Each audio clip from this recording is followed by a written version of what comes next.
Well, damn it. I had my suspicions that this was going to be real, but actually seeing it, this is bananas. And this is breaking news. I haven't seen anybody else speak about this. It is very important for us to cover this. Just watch this 6-second clip. There's more to look at in a second. But what you're seeing here, if we could just pause, you are seeing a bot ring.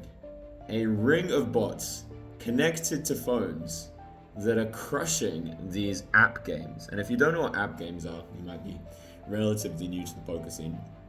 A number of years ago, not that many years ago, online poker took a little bit of a hit because a lot of the bigger games and some of the smaller games moved to what's called these app games. And these are kind of like privately managed games. They're built on affiliate systems. They work pretty well. I know a lot of people that made a lot of money through these app games, but it looks like those days are gonna be over unless you're made of silicone and whatever else robots are made of. This is wild. And another video from this user, I'm gonna give him a shout out, Lucas Beliza, showing that this is a group of people not only using bots but also colluding using them as well. I assume that's what he says, at least. I'm not exactly sure how they're doing it, but what is for certain, and as more information comes out, this will be clear, what is for certain is that these people over here are cheating at online poker, and this is absolutely wild. Nobody seems to have commented on it yet. I just reposted it. I think they're speaking about it on Twitter Spaces at the moment. But let's just talk about it for a second, and then also I'm going to cover something else that came out about ACR. They have a big prop bet with the poker world, but I'll get to that in a second. So what we're looking at here is pretty detrimental to the online poker world.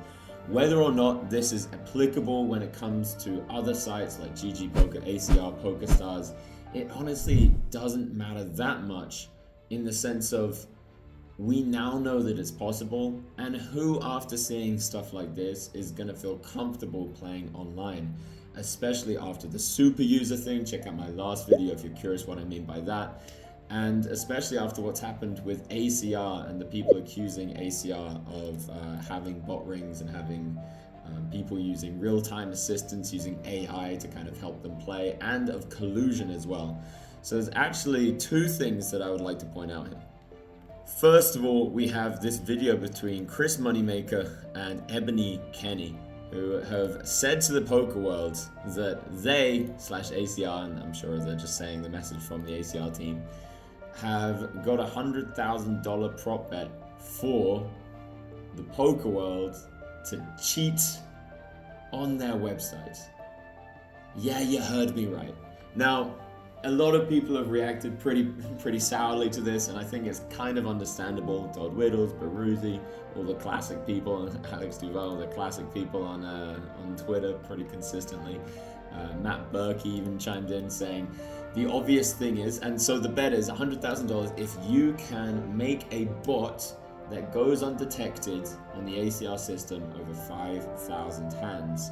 I'm going to offer $100,000 and a job with WPN if anybody, the first person that can make a bot and make it operate on WPN, make it operate for 5,000 hands and show us. If you can make a bot, put it on WPN and make it operate for 5,000, bring it to us, show us, we'll give you $100,000 on the spot and we'll give you a job. First person to do it gets this deal. A lot of people have said, well, if somebody had that bot, they're already making more than 100K because they just have this infinite playing machine that if it goes undetected, they're not going to want the 100K, and apparently they also get a full-time 9-to-5 job if they make it. And I think that's a pretty good criticism, but I will just say, like, shout out to ACR Poker for at least putting their money where their mouth is. They evidently aren't reading the room particularly well, but I do think that they're in a really horrendously difficult position right now. And something that's also been going down, if anybody wants to come check out Patrick Leonard's Instagram, very classic member of the poker community, one of the most notable and trustworthy and impressive poker players that I've ever met. He has a tough conversation for poker players, poker professionals, and the amateurs, and the poker sites, and ambassadors, and himself And essentially what he's saying is it's just been too long for people getting cheated, for super users being allowed, for all of these things. And we as poker players need to say, okay, we're not going to be playing on the sites that these things are happening on. I'll give you my own opinion in a second. But also to the ambassadors who work on these sites, like for instance with GG, are you not speaking out? Why are you not speaking out? Why is Daniel Negreanu not making a public appearance and things like this? And I think there really are two sides to this argument. Like I've never been sponsored by any poker site for in an official exclusive way. I've worked with CoinPoker, I've worked with GG, but I've never been a fully sponsored pro, and because of that, I've never felt that pressure of not speaking out. And knowing me, I would do it anyway, despite whatever paycheck I would lose.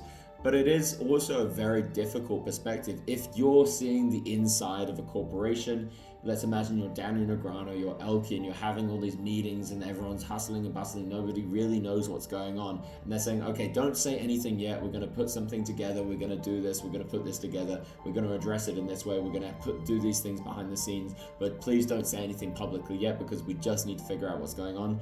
If that's what's happening behind the scenes, I think it's completely reasonable that they haven't done that. Maybe some clearer communication and transparency would be valuable. In fact, Gigi actually once approached me, and it might still happen in the future, to hire me as one of their poker pros, and one of the things they wanted me to do was be a communicator of a lot of the reasons of why they do things, because I think Gigi kind of realized that despite all of the good intentions that they had for all of the products they were making, they just weren't getting those ideas across to the public. And once I heard it, I was like, yeah, goddamn, I didn't know you were doing that and that and that. Why didn't you tell people? And they're like, yeah, fucking, who knows? I've seen some behind the scenes and I've seen some issues. But I will say that I do know a lot of people are very scared of losing their paychecks, understandably. We saw it in the COVID times as well, people getting jabbed just because they didn't want to lose their paychecks. And goddamn, if you've got a family or if you're just scared of being in poverty, it's a goddamn big stick that somebody might be standing behind you with saying, hey, you better toe the line. So I do think that as poker players, we do need to be putting a lot more attention into this. Is this the end of online poker? I mean, I hope not, because I think online poker has some beautiful things to give to the world, but perhaps we need to evolve to a new state of online poker. Perhaps we're just in a small little pocket of time right now where the cheaters have overtaken the people, like the security people, and maybe in the future we need other protective measures. Once you hit a certain stake, you need to have like webcams on your screen or all around you like they do in chess. Like there's probably some things you could do like that. Maybe you could always be recording your screen or something like that, and you only have to show it to an anonymous part of the GG association that's decrypted until an hour afterwards, something along those lines. It's really tough to scale, and that's the problem. And the last thing that we're going to be looking at is this collusion that Patrick Howard is bringing to awareness, and this is on Ignition. Now, I'm just going to break down exactly what's happening here. Essentially, there are a few hands that we'll look at one of them, and maybe we can go into more detail if you like in another video, but we'll look at this one. We've got aces pre-flop. There's a raise from under the gun, one fold, one call. We 3-bet in position with aces and get 2 calls from player 5 and player 1. Hit top set, pretty damn good. We got a continuation bet, a call and a call. Turn comes a flush, kind of annoying, have to check back. Everybody could have a flush in their range, good to pot control. River comes in, we got 1 check, 1 bet for $400. And now if we actually look at what the hands are, we have Jack 10 offsuit here, which is crazy that he's in there in the first place. Maybe it could be a recreational player. We hero call, well, we have a set, so it's not really hero call. We call $400, 2/3. We get a min raise all in from queens, and we get a reshove in what is now a dry side pot with Jack 10 off. And now, as a professional poker player, I've seen millions of poker hands. I've never seen anything like this. This is bananas. This is crazy. And logically, this really only makes sense if they are colluding together. And this is one out of many, many, many examples that people have been bringing to Ignition's attention for a very long time, apparently. So the idea is that if this guy with pocket queens, he's like, oh, I don't think I'm going to be ahead. So I'm friends with this guy with Jack 10. We're just going to both represent a flush. and get the hero that has aces, get the person that has aces off his hand, because he's checked back the turn, he doesn't have a flush. So if we represent having a flush, what are they gonna do about it? And it really does make sense if you look at it through that lens. Like, the whole hand makes sense why they want to go multi-way, and apparently loads of hands are just going multi-way, like way more than normal, and people are getting pretty good win rates from it. I will actually go into this other one because it's actually really funny. Last thing we'll talk about. By the way, before I talk about this, I got a goddamn huge sale on. Editor put in exactly what the sale is. It's the biggest sale the university's ever seen. You better come goddamn check it out. If you want to learn how to crush online poker, and we might have to fucking go to live poker after this, after seeing all this stuff, but we've got a live tough course coming out as well. This is a really beautiful thing. We've got coaches happening, we've got coaching calls happening every day, we've got new coaches in, we've got multiple coaching calls happening every day. Community calls, you can post hands, I'm in there regularly, it's really cool. Alright, let's check out. This guy on the button has ace-10 off, he opens, we get 2 calls out of the blinds. Check.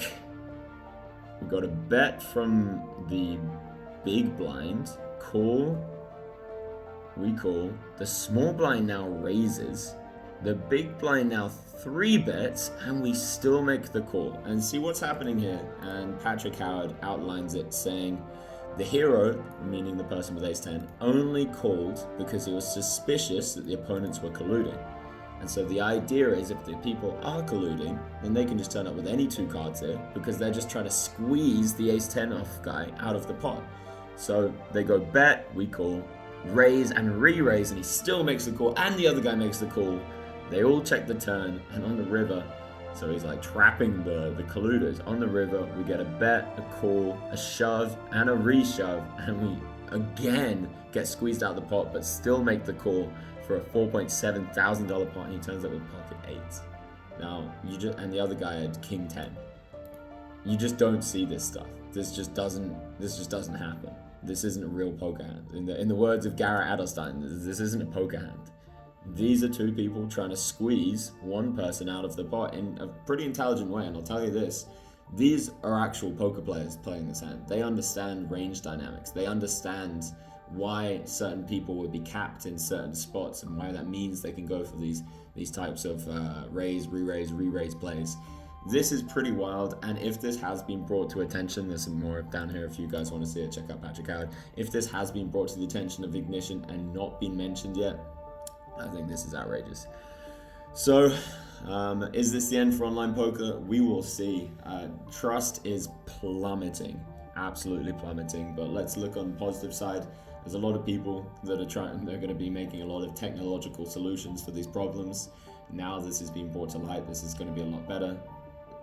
Maybe also another upside is that live poker might have a comeback. I mean, it's already growing exponentially at the moment, but maybe a lot more people will go live. Maybe we'll see other games with webcams involved and things like that. I've got some ideas up my sleeve for that one. So yeah, it really is up in the air, but I think the most important thing is that people just know that this is happening. As sad as it is to bring attention to this, because online poker will obviously decrease in popularity from this, we just don't want people to have their money being stolen. And so please be very diligent with where you play, pay attention, ask around, do your due diligence of which sites happen to be the most trustworthy if you want to play in the first place. And if not, maybe go head down to your local casino and hope you don't run into Robbie. Alright, with that being said, all the best, beautiful people. I love you. Check out Elite University. I promise it'll be worth your time.